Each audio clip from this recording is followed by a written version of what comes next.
Welcome to NFL Imperialism. You may have seen this concept floating around YouTube, but I wanted to put my own spin on it by going through every season in the Super Bowl era and hopefully improving upon it. Before we get going, I humbly ask that you consider subscribing to the channel and dinging that bell icon for notifications. This is the channel's primary series, but we do other things as well in both the sports and the entertainment world. We're so glad you're here. Thank you very much. If you're interested in a full thorough breakdown of how imperialism works, feel free to take a look at the first 3 or so minutes of our initial video of the 1966 season. That video is linked on its own in the description below. Right beneath that is a link to a playlist of all completed imperialism videos to date. Otherwise, we're ready to start. We're pushing our way through the 1990s, and today we're hitting up the 1996 season. This was a season that belonged to the Green Bay Packers, and similar to the Washington Redskins from 5 seasons earlier, this Packer team did more than just win the Super Bowl. They are an all-time great single-season team that often gets overlooked in the sea of other teams. In fact, these 2 Super Bowl wins bookended the 4 consecutive seasons where either Dallas or San Francisco won it all. After 2 relocations in 1995, the NFL had another one in 1996. Well, kind of. In reality, the Cleveland Browns left town and became the Baltimore Ravens, as seen in this new map where the Ravens have the state of Maryland and the Bengals take full control of Ohio. Officially speaking, the Browns temporarily ceased operations, and the Ravens were treated as an expansion team, even though they took all of the Browns' players and coaching staff with them. Yeah, it's weird, but we have this map to show for it either way. As mentioned, the Packers won Super Bowl 31, and they did so against the New England Patriots in their 4th, and as it turned out, final season under the leadership of head coach Bill Parcells. The Pats gave it a go in this game, but couldn't find a way to take home the Lombardi. And for the first time, the Packers won the Super Bowl with the namesake of their legendary head coach on the trophy. The Patriots will have a shot at imperialism though, as they sit at number 5 in the overall rankings. Right above them are the Carolina Panthers in only their 2nd season of existence, an amazing accomplishment. The Packers lead the way naturally, and in an interesting quirk, every single team in the NFC West is listed here. 2 in the top 5, 3 in the bottom 5. It's the Packers' game to lose, and 29 other teams have their sights on making that happen. It's time to play NFL Imperialism in 1996.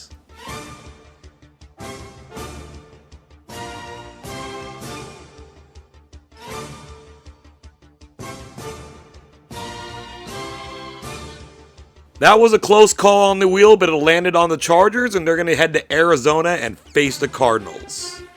Second quarter, the Cardinals lead 7-0. They're on the doorstep for more. This pitch goes out to LaShawn Johnson, spins away from a defender and gets into the end zone. The Cardinals are going to lead this game now 14-0. We're going to jump ahead to the 4th quarter where it's 17-7. The Chargers face 3rd and goal. They can get 3, but they'd love 7. Stan Humphries is going to try to fit this into Tony Martin, and he does. Touchdown Chargers. They get aggressive and they go for 2, and they don't get it. So the score is going to remain 17-13. Can the Chargers defense step up here on 3rd and 6? Boomer Esiason is going to throw to Johnson. He'll make the catch, but he's short. So the Chargers get it back, drive it down. It's 3rd and 5. Handoff goes to Terrell Fletcher. This is going to be close. The measurement comes out. He doesn't get it. Because they're down 4, they're going to be going for this. 4th and 1. This is play action to Fletcher. Dump it off to fullback Leonard Russell. Forget the first down. He goes in for the score. And for the first time in this game, the Chargers lead. It's 20-17. And the Cardinals are already faced with a 4th and 10 at their own 20-yard line. The Chargers move the defense up. That gives Boomer Esiason the chance to throw it deep to Rob Moore. He will make an incredible catch, getting halfway to the end zone from the 20 to the 40. After taking a sack, it's 3rd and 17.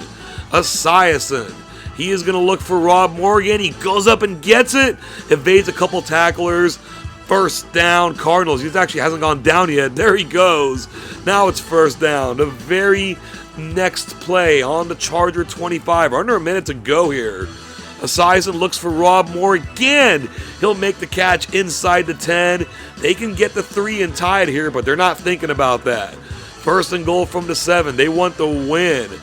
Broomer is going to throw it to LaShawn Johnson. Incomplete. He tried somebody other than Rob Moore on that play. Maybe that's why it didn't work out. Here on second and goal, they're going to try Rob Moore, and he did literally everything on this drive for the Cardinals, scoring the winning touchdown with just 10 seconds remaining. Clearly not enough time for the Chargers to make a comeback. The Cardinals blow the lead, but get it back and win this game 24-20.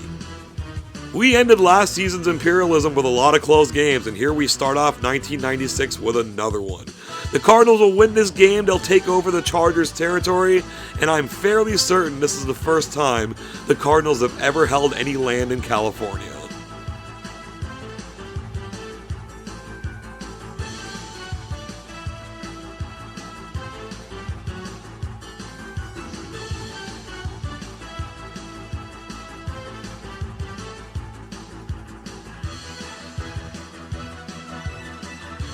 The Pittsburgh Steelers are heading to the south, and for the first time, we're going to get the Baltimore Ravens on the field. Sort of.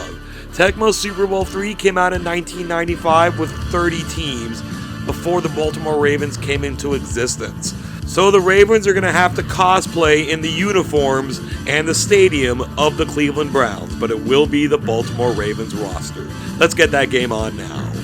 We come out of the first half with the Ravens leading 14-10, but they're looking to add on. This handoff goes to former Steeler Bam Morris, uses his power to drag his way into the end zone, picking up a touchdown for the Ravens, giving them a 21-10 lead. They're going to tack one more on in the quarter before coasting into fourth, winning this game 28-10. So the first ever game for the Baltimore Ravens is successful. They win, they will take over the Steelers' land, and they once again make Baltimore a part of imperialism.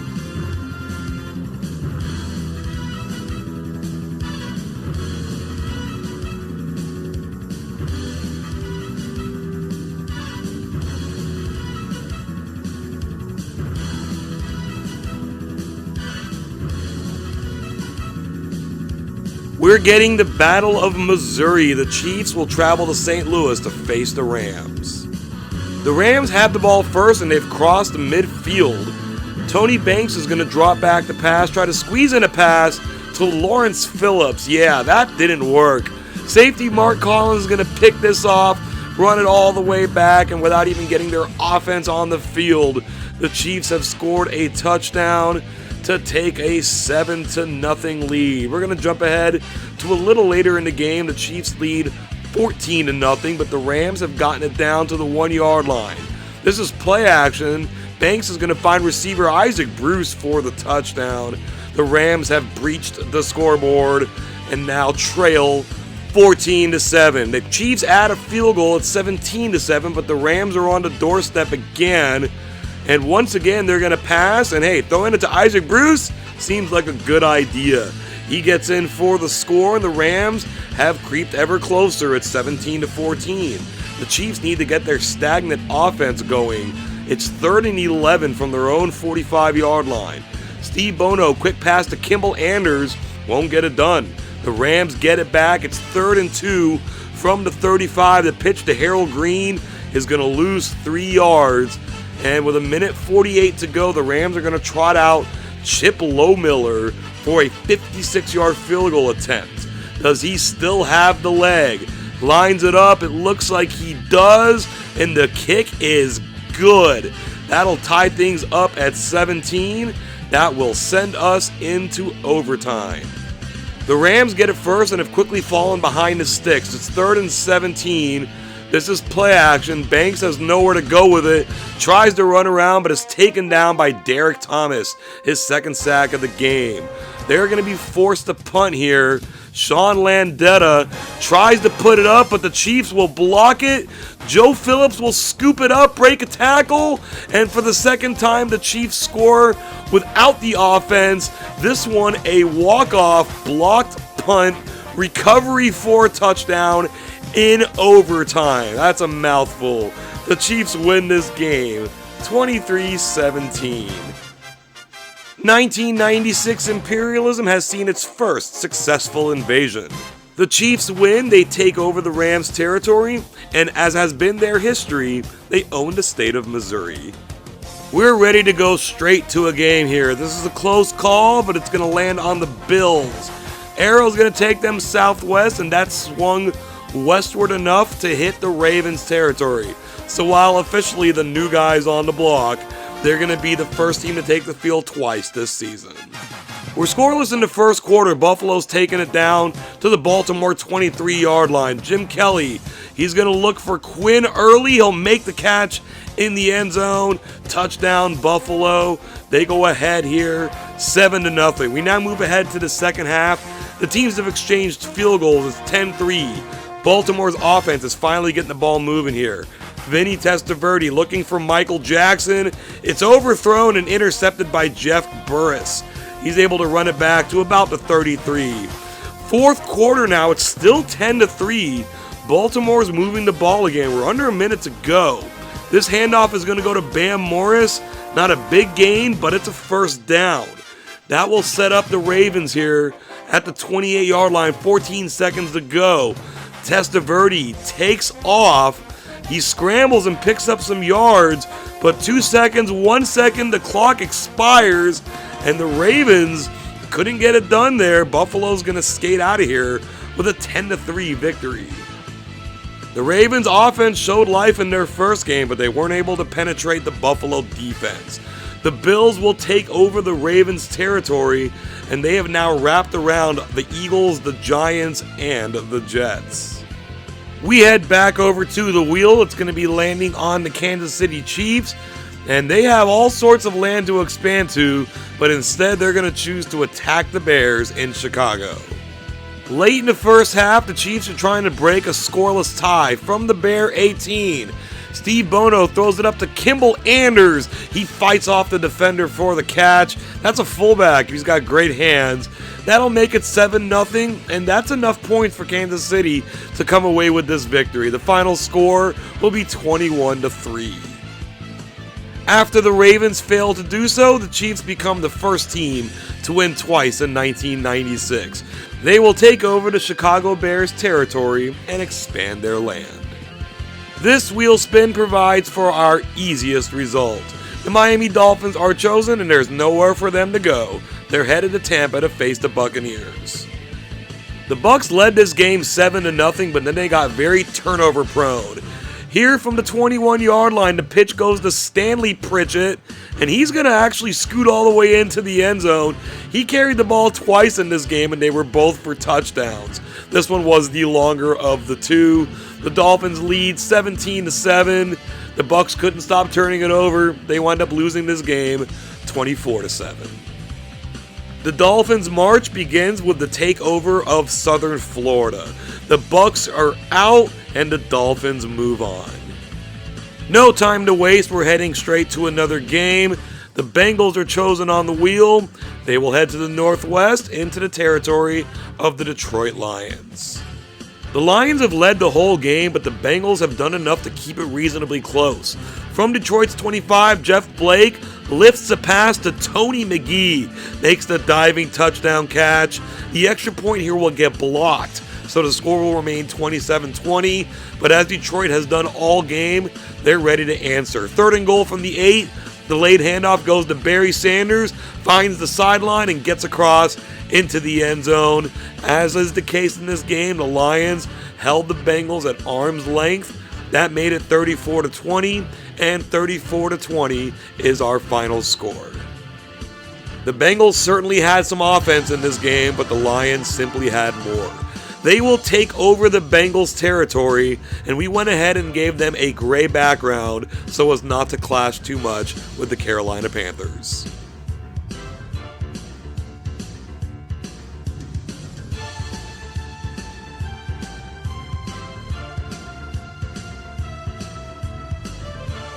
The Patriots will be taking the field early without expanding. They're heading west into the territory of the Buffalo Bills. New England leads 14-3 in the third quarter from the Buffalo 23. Play action, Bledsoe rolls out, finds rookie receiver Terry Glenn. He's been a huge addition to this offense, taking them to the next level.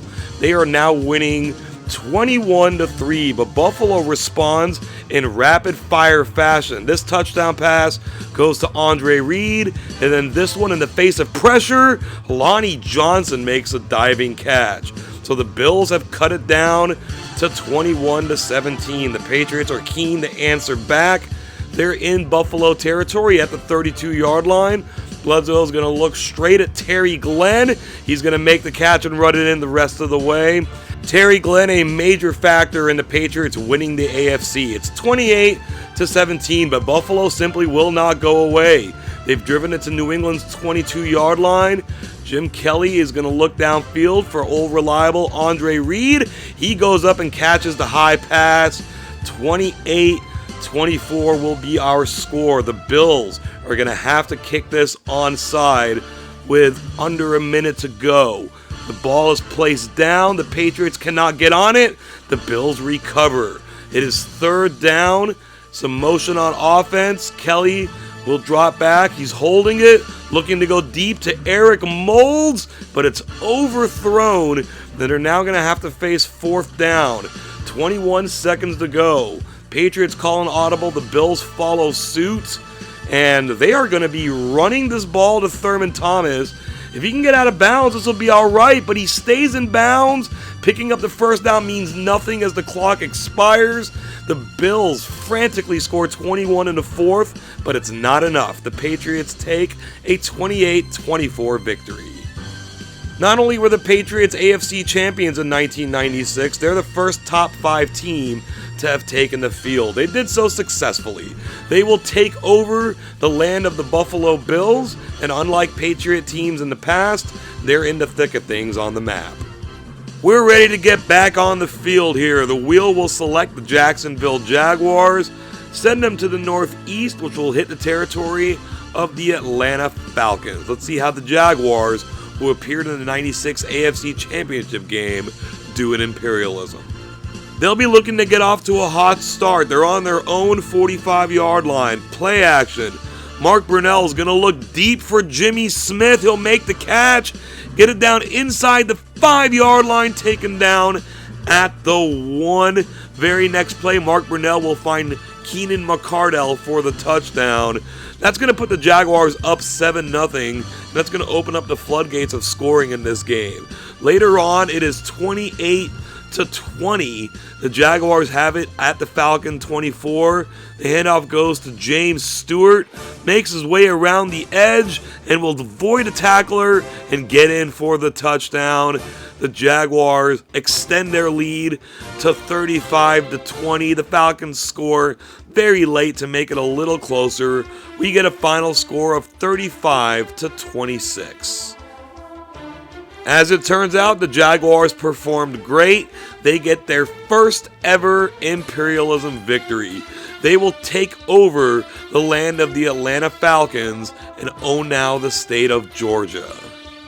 No time for expanding. We got another game to play here. The Raiders are surrounded, so they're going to have to play somebody. They're heading to the northwest, and that's going to bring the two-time defending Imperialism champion 49ers onto the field. Their quest for the three-peat begins. The Niners lead 7-0 on the quite literal edge of the goal line. Steve Young's going to throw here, and who better to throw it to than to Jerry Rice. He'll make the catch in the back of the end zone, giving the 49ers a 14-10 lead. Went a little back and forth from that point. The Niners were never really any kind of danger. They win this game 21-10.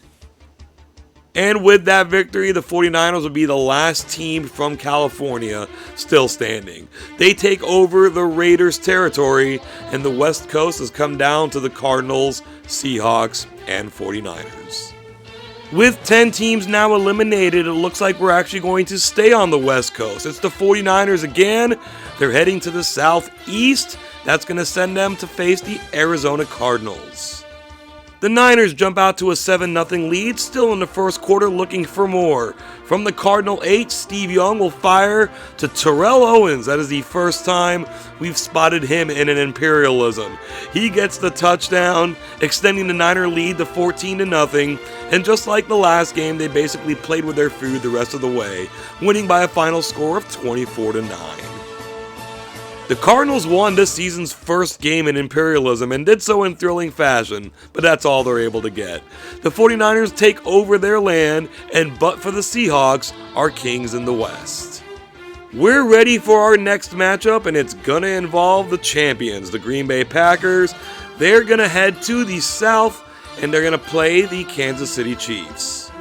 The Chiefs may have harbored some hopes of staying close in this game, but the Packers don't feel like acquiescing. It's already 7-0, Brett Favre fires deep into the end zone, Antonio Freeman waiting on the other side to receive it. That will extend the Packer lead in the first quarter to 14-0. The Chiefs could only kick field goals the rest of the way.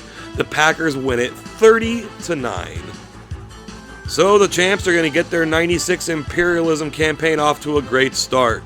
They defeat the Chiefs, they take over their territory, and they're sitting there in the middle of this map as the biggest targets. It's been a while since we've expanded, and we're not going to start now. The Vikings are chosen, and they're going to head into the Packers' territory. So just like the 49ers before them, the Packers are going to be in back-to-back games. Green Bay's offense was a little sloppy in this game, but defense, though, carried the day. That said, it's 14-3 in the fourth quarter, and the Packers are going to find an insurance touchdown here. Brett Favre will go to Don Beebe, making the score 21-3. Like we said, the Packers defense held down the fort. 21-3 is the final. While they're not quite at peak performance, the Packers continue to win. They will take over the Vikings' territory, and they have a lot of open land to the west.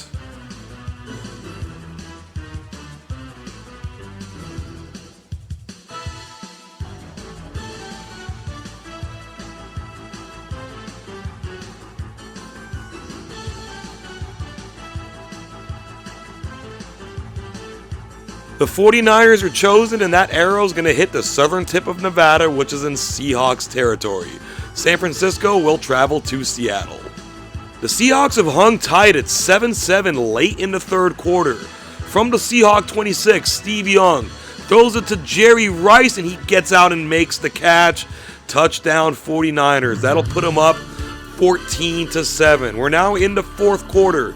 The Seahawks facing 3rd and 1. From the 27-yard line, Steve Broussard is swallowed up, and because of that lost yardage, the Seahawks are going to kick the field goal here on 4th down. Todd Peterson will come out for the 50-yard attempt. The Niners get no pressure on him, and he's able to put it right through the uprights. 14-10 is now the score. The Niners are going to be kicking a field goal, try to make this a 17-10 game, but instead Steve Young picks up and runs with it. And that didn't work out, so the Seahawks are going to have a chance here. They're facing 2nd and goal from their own 8-yard line. Rick Meyer is dropped back a pass in the end zone, holds it too long. Bryant Young will pick up the safety. That makes it 16-10. The Niners will add a touchdown off the free kick and come away with the 23-10 victory. The 49ers become the first team in this Imperialism to win 3 games, and they've all been with remarkably similar scores. 21-10, 24-9, and now 23-10. They take over the territory of the Seattle Seahawks, and they are now undisputed kings in the West. We're getting closer to the halfway point. The wheel will land on the Saints, and after doing some expanding, they're now taking the field, traveling to Jacksonville to face the Jaguars. The Saints defense has come to play, holding a 7-3 lead late in the third quarter. But the Jaguars are threatening. Mark Brunell will find Jimmy Smith. That'll be the first touchdown of the game for Jacksonville. They will take a 10-7 lead. Now their defense has done the job and gotten the ball back to the offense. They have it 1st and goal. Off the play action, Mark Brunell will dump this off to Natron Means, who was standing alone in the end zone. The Jaguars hadn't done anything. In fact, this was a scoreless first half, but they take it away in the second half and come away with a 17-7 victory. This Jaguar team needs to be taken seriously. That's their second win now in 1996 Imperialism. They will take over the Saints' territory, and they now own a majority of the Gulf Coast. Half the NFL's 30 teams have been eliminated. The wheel selects the Oilers, and appropriately the arrow will send them into Dallas to face the Cowboys. We're scoreless early on. The Cowboys are looking to strike first. It's second and goal. Troy Aikman dumps it off to Moose Johnston, tiptoes the sidelines and gets into the end zone, scoring that touchdown and giving the Cowboys a 7-0 lead. After an exchange of field goals, it is now 10-3 in the third quarter. From just behind midfield, all sorts of movement from both teams. The Oilers will hand this off to Eddie George. He gets around the end, he knocks a dude over, and he drags another one, and George is the engine that's getting this offense moving, but now he's injured, and that's going to be a big blow for the Oilers as they look to pull off this upset once again. Yet here on the next play, from the Cowboy 19, Chris Chandler fires to Chris Sanders, gets it right in the perfect spot for him to make the catch. We're tied up at 10. But just as suspected, the Oilers' offense did go stagnant. After a turnover, they have the ball here at midfield. Chris Chandler is trying to force a pass. That is picked off by Deion Sanders, and you know nobody's going to catch him. He's getting away. He's getting it all the way down past the 10-yard line into the end zone for the touchdown. The Cowboys will take a 17-10 lead. The Oilers were not even able to pick up another first down the rest of the way. That 17-10 score holds as the final. The Oilers were able to pull off the massive upset of the Cowboys in last season's Imperialism, while the Cowboys were reigning Super Bowl champions. They couldn't get the job done this time, and it seems appropriate. The Cowboys will take over their territory, and this is the end of the Oilers' run in the city of Houston. We're about to see one of the closest calls in Imperialism history. The wheel lands on the Panthers, and we get this photo finish, and it's just going to clip the territory of the Washington Redskins. Both of these teams will be getting on the field for the first time in '96. The Panthers weren't 12-4 in the NFC title game by accident. This defense was spectacular, and the offense would do just enough. Right here, Kerry Collins dumps off the screen pass to fullback Howard Griffith to make the score 21-3. They would add a defensive touchdown in the fourth quarter. They go into Washington and they dismantle the Redskins 28-3. It shouldn't be left unsaid that just like their expansion brethren, the Jacksonville Jaguars, the Carolina Panthers pick up their first ever Imperialism victory. They do so as a top 5 team. They take over the Washington Redskins territory, essentially knocking a smudge off the map.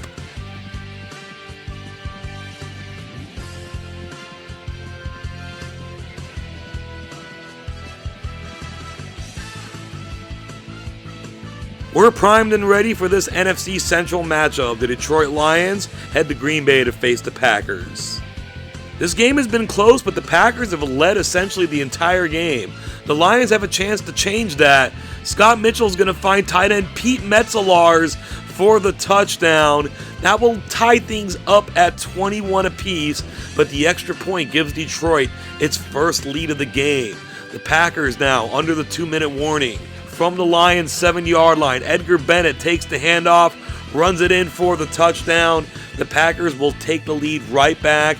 It's 28-22. Detroit's comeback attempt has gone disastrously. It is 4th and 40 with 48 seconds to go, and Scott Mitchell will take the sack. What a disastrous scene that was. The Packers go ahead and tack one more on and take this game with a score of 35-22. 1996's Super Bowl champion and number 1 seed remain alive. The Packers take over the territory of the Detroit Lions, and probably just behind the 49ers for the largest landmass in the nation.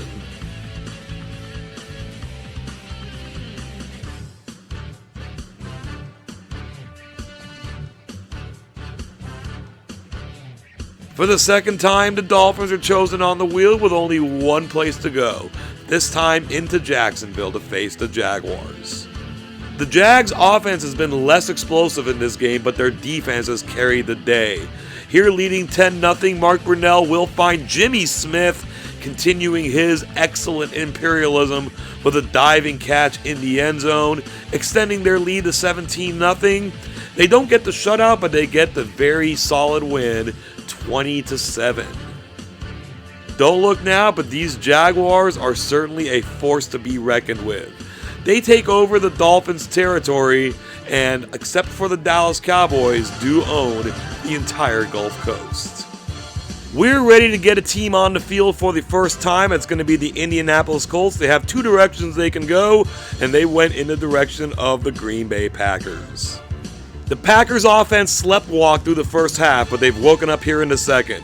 From the 23, Brett Favre fires to Antonio Freeman, goes up, makes a great catch, does the rest to score the touchdown, extending the Packer lead to 16-0. The defense persisted throughout. The Packers added one more before time expired. They get the shutout, 23-0. The champion Packers become the first team to win 4 games in this season's Imperialism.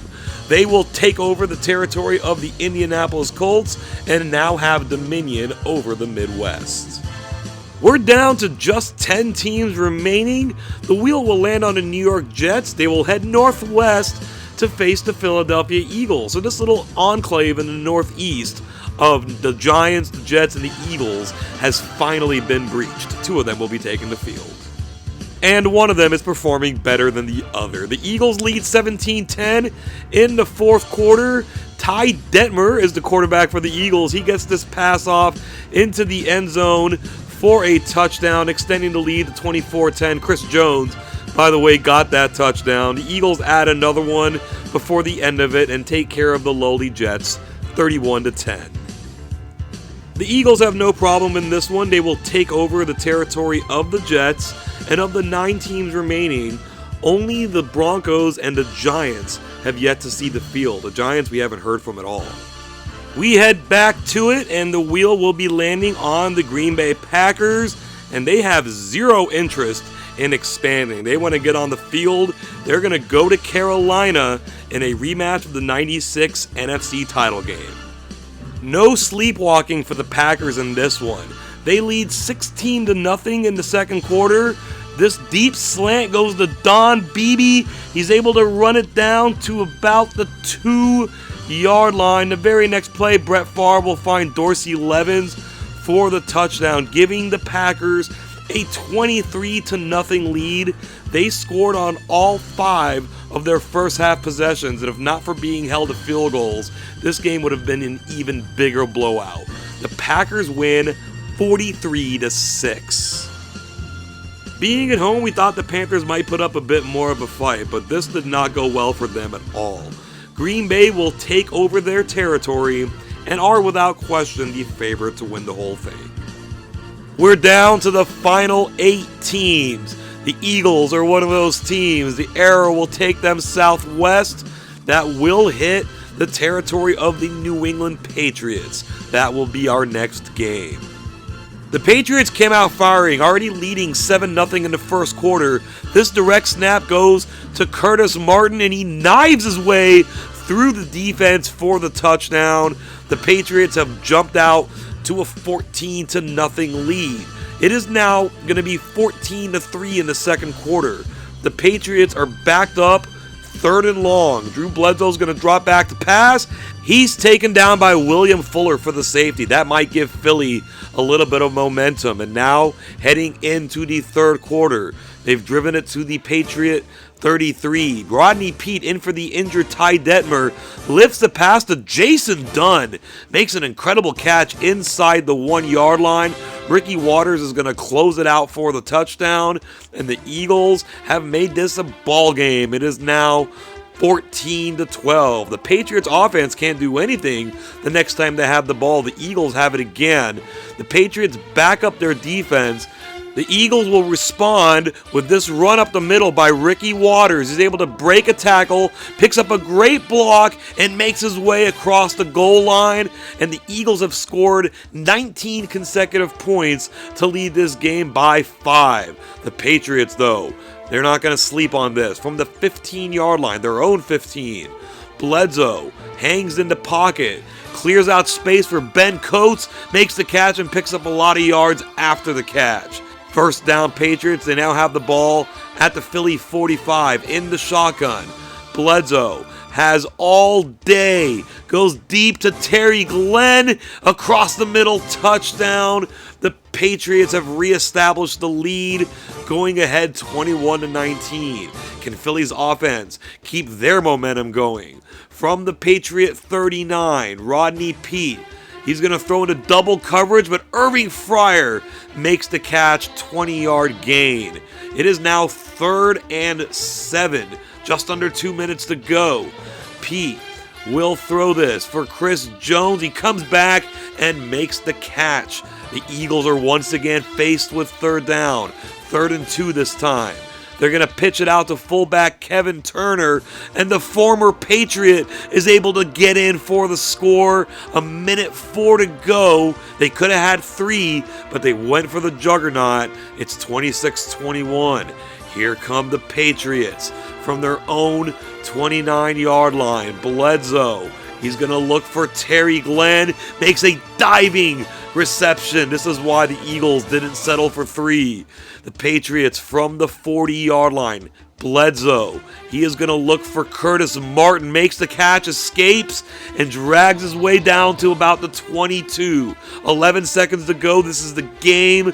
Again in the shotgun. Bledsoe, he is going to look for Terry Glenn, but he held the ball too long. The defense recovers, knocks it away, and the Eagles make the stunning comeback, winning this game 26-21. 12 of the previous 13 games of this Imperialism were decided by more than one score. We hadn't had a lot of close games, but we sure got one there. The Eagles will take over the Patriots' territory after stunning them in that game on their home field.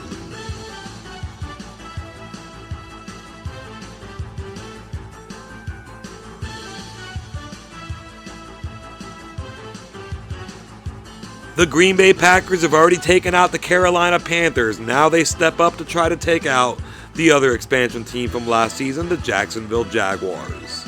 Against Carolina, Green Bay scored on all 5 of their first half possessions. They do that in this game as well, except these were all touchdowns. Diving reception made by Antonio Freeman makes it 35-3 at the half. Green Bay will coast to the 42-18 victory. Even though Green Bay really didn't have any trouble winning their first few games, they looked a little lackadaisical. That's over with now. They will take over the territory of the Jacksonville Jaguars, and they stretch from Minnesota to Florida.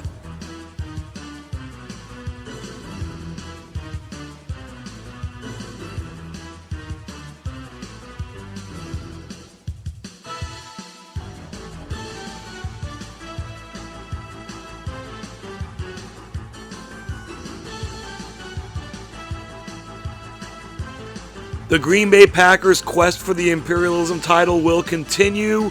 This time they're welcoming the invading Philadelphia Eagles. In this game, the Packers scored on their first 4 possessions, all touchdowns, all in the first quarter. This is Edgar Bennett running it in as the quarter expires. The Packers have jumped out to a 28-0 first quarter lead. The Eagles could do nothing to stop this juggernaut. We have a final score of 58-13. The Packers' dominance not only continues, it intensifies. By blowing out the Eagles, they take over their land, and each of the 5 teams remaining, including the Giants, just sitting there doing nothing, has won a Super Bowl during the 90s. In fact, these teams account for all the Super Bowl titles in the 90s, outside of 1991 and 1999.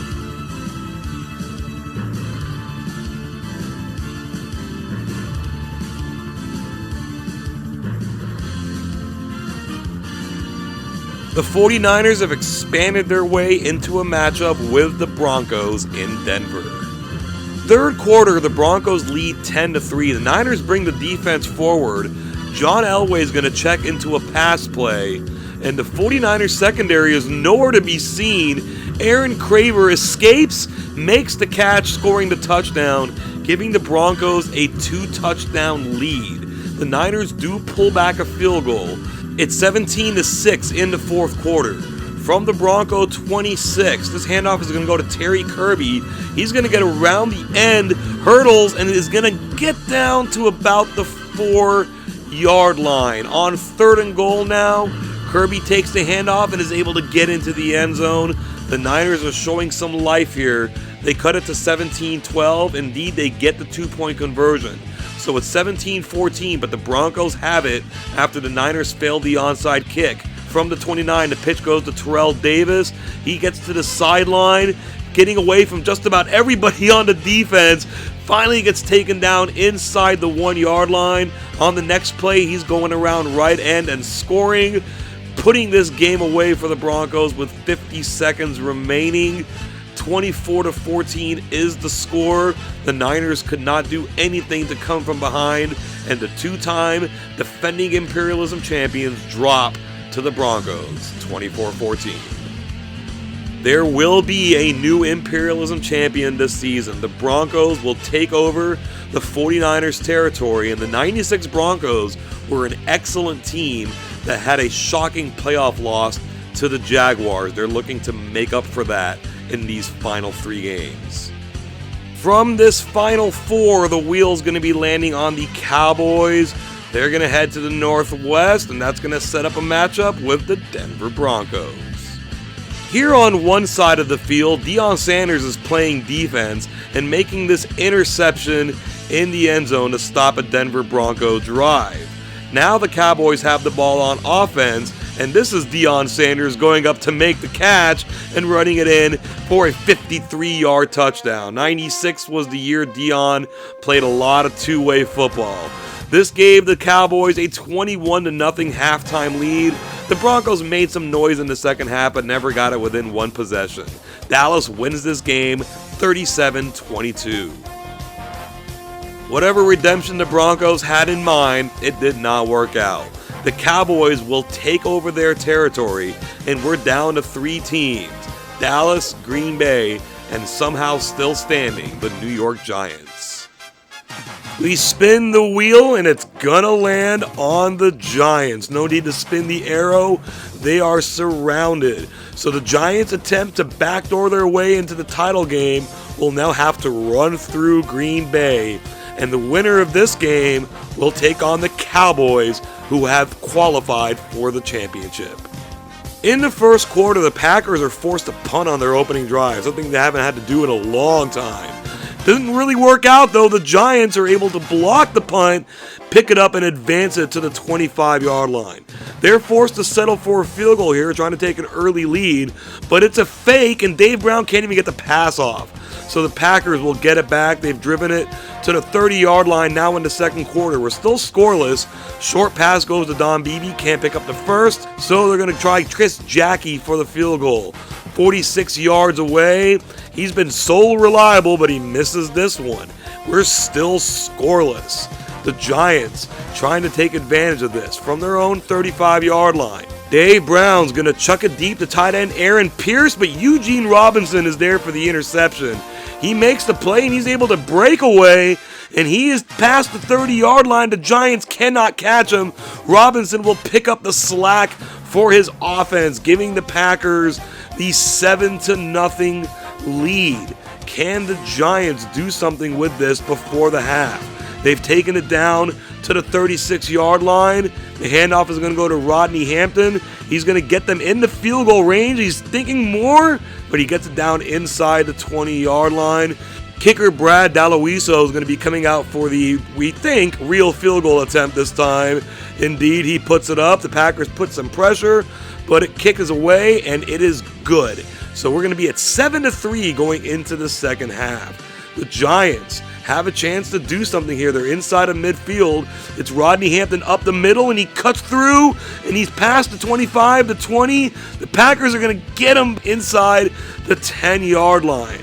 Now it is 3rd and goal from the 11. The Giants are hoping not to have to settle for a field goal, but it's even worse. Doug Evans makes the interception in the end zone. The Giants burn a golden opportunity. The Packers, we have now entered the 4th quarter, have a 3rd and 5, some shifting motion. This handoff is going to go to William Henderson. Can he pick up the first down? Well, they've got him wrapped up, and he doesn't get it. And the Packers are going to play it safe here and punt it away and depend on this defense that has played lights out today. Craig Hentrick boots it away. Amani Toomer back to receive. He gets it at the 1 and runs it out back to the 7. The Giants facing a 2nd and 9. Brown drops back into the end zone, holds it too long. George Koontz comes in, gets the safety, making it 9-3. The Packers receive the free kick, pick up a first down. They now face 3rd and 4. They're going to try Henderson again. He couldn't get the first down last time. He does this time, though. And with under a minute to go, they're able to run out the clock. And this is our final score. The Packers win this game 9-3. The Packers dropped 58 points in their last game, scoring on 10 possessions. In this game, the offense scores no points, and they still win 9-3, and we've got an intriguing championship game matchup. The Cowboys and the Packers, perhaps the longest standing non-divisional rivalry in the NFL. We need to spin this wheel to find out if this game is going to be at Texas Stadium or Lambeau Field. And this spin is going to be landing on the Packers. The Cowboys had their unquestioned heyday between 1992 and 95, but it's here in 96 where they make it to the Imperialism title game. Can they make up for their lackluster performance in the last 4 seasons? The Packers scored 58 points on 10 possessions in the game prior to their last one, where they scored 9 points, all on defense. Which Packer team shows up in this one will dictate whether they can go into Dallas and win the championship. Let's get that game on right now. The Cowboys have it first, setting up shop at their own 31-yard line. Troy Aikman will drop back to pass, and it's immediately intercepted by Doug Evans on the screen attempt to Emmitt Smith. What a horrible beginning for Dallas. They're going to hold Green Bay to a field goal attempt from 42 yards. Chris Jackie lines it up, and he will miss. Okay, that gives Dallas some life. They take immediate advantage, driving the ball down to the Packer 25. Aikman will drop back to pass. This time, he's going to look for Michael Irvin, makes the catch at the 10, runs it in the rest of the way. Dallas will strike first, going up 7-0 in the first quarter. The Packers cannot do anything with the ball, and the Cowboys get it back. It's 3rd and 1. They're going to pitch to Emmitt Smith. He gets around the edge, and he's going to pick up the first down and a bit more. The Cowboys will continue this drive from the 24-yard line. We're now in the second quarter. 3rd and 8. Aikman, he's going to look for Deion Sanders, but the Packers knock it away. That leads to Chris Bonial's field goal, and the Cowboys have taken a 10-0 lead. Green Bay needs to get this offense into gear. They've leaned on the run game to get it down to the 13, but now Brett Favre will throw to Antonio Freeman. Gets into the end zone. The Packers offense is finally on the board. It is now 10-7. With time left in the first half, Dallas is going to look to extend their lead. 3rd and 9 from the 39. Aikman, he's going to try it to Emmitt Smith again, and again it's intercepted by Eugene Robinson, and again he's going to take off with it, picking up some blocks, and he is gone. His second straight game with a pick six. This is going to give the Packers a 14-10 lead, a lead that they're going to carry into the second half. Dallas must now respond. They have 2nd and 3 from the 45. Direct snap goes to Emmitt Smith. He is swallowed whole, and even worse, he is injured and out of this game. We saw how that affected the Cowboys last season. Herschel Walker will take his place. They turn the ball over. The Packers have it 3rd and 15. They're going to run Edgar Bennett. They have been very reliant on the run game. Didn't come through that time. Chris Jackie's field goal will make this, he barely made it there, a 17-10 lead. What can Dallas do without Emmitt Smith? It's 2nd and 3. Troy Aikman, he's going to try to throw it to Herschel Walker. Stop throwing it to the running backs. It's intercepted by Craig Newsome, the 3rd pick by Aikman. And now the Packers will look to take advantage in the 4th quarter from the 24. Favre lofts a perfect pass to Keith Jackson, gets it down inside the 1. This is where they can now turn to the running game. Edgar Bennett will score. The Packers have now taken a 2-possession lead. It is 24-10. Dallas is in desperate mode now, and they are facing a 4th and 17. Aikman will drop back, looks for Irvin. They're going to have him try to run for it, but he's going to be just short. The Packers are able to turn that into this Chris Jackie field goal for a 27-10 lead. They add one more field goal before all is said and done. And after trailing 10-0, the Packers come back, storm back, and win this game 30-10. And with that victory, for the first time in 30 seasons since our first Imperialism, the Green Bay Packers reign supreme as champions of the United States. As mentioned in the intro to this video, the Packers were more than Super Bowl champions in 1996. They were an all-time great team. They backed that up in Imperialism, but instead of beating the Patriots in the title game, they faced their longtime rival, the Dallas Cowboys. This season also marked the end of the NFC's 13th consecutive Super Bowl wins. Imperialism was kinder to the AFC, with 5 different teams from that conference winning an Imperialism title.